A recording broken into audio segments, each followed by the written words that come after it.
Just like you know, I leave most every Wednesday practice. Can't wait to get in there and cut out some stuff. So I'll get it on the film, and we'll get in and watch it tonight and cut out some stuff that I don't feel like has some good answers to keep us out of negative plays. And I hadn't talked to Dave and them and seen that side, but kids, I like the way they're preparing. You've mentioned in the past that you don't like to peak a team more than 2 or 3 times a year. Where does this one fall in that motivational category? It'll be we'll have to be emotionally high for this one to go in there and pull off a win in that environment against this caliber of team. We'll have to we'll certainly have to be emotional and execute also. So this needs to be one of them that we're ready to go. Is it difficult to do that back to back sometimes? Yeah. Again, though, I say, you know, this team's. I like, you know, kind of our demeanor, and I don't care if we're rah-rah. Yeah. I think they're gonna play hard and be prepared, and now it's a matter of just executing. But they'll also be excited to go in there and play.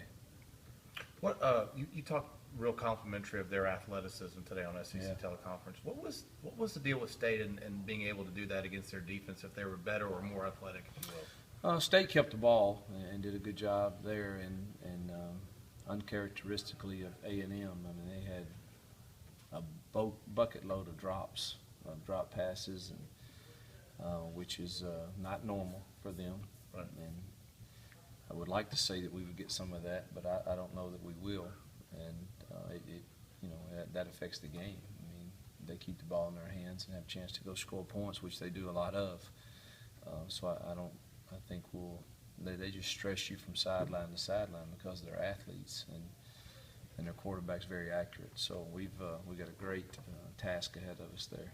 Any update on the place kicking competition? From Gary will start the game, and we'll go from there. But he'll start the game. What's Cody Pruitt meant to the program over the last 3 years? Stability, leadership. What has he meant to y'all?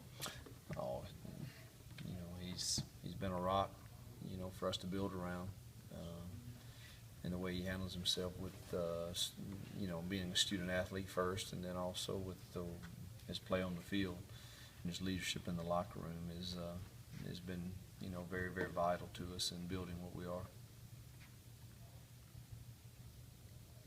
What have y'all done? I guess, you know, first true road test for y'all. What have y'all done noise-wise going into the stadium? You know, We've been playing that. I got a headache right now. And yesterday we've just been blaring the speakers about as loud as we can. I can't hear anything that's going on right now with them, so that's probably pretty accurate of what they'll get when we go there. We seem to have handled it fairly well. You know, Bo's been in those places before, so that helps.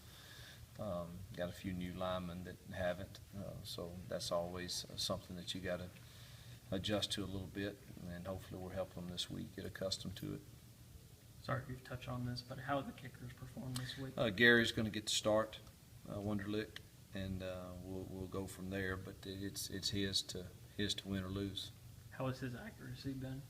He's you know, he's always been very steady on the long ones. Mm-hmm. It seems that the shorter he gets a little quick sometimes, and has been a little bit inaccurate. But I think he deserves a chance to get in the game, and let's see. You know, he hadn't missed one in the game other than the extra point that he got a little quick on. And, but let's well, you know, I'm gonna give it to him and see what he does. How do you try to simulate Myles Garrett in practice? Victor Evans is best we have, but it's hard to. I mean, that he's a special athlete for sure. It's hard to prepare for him.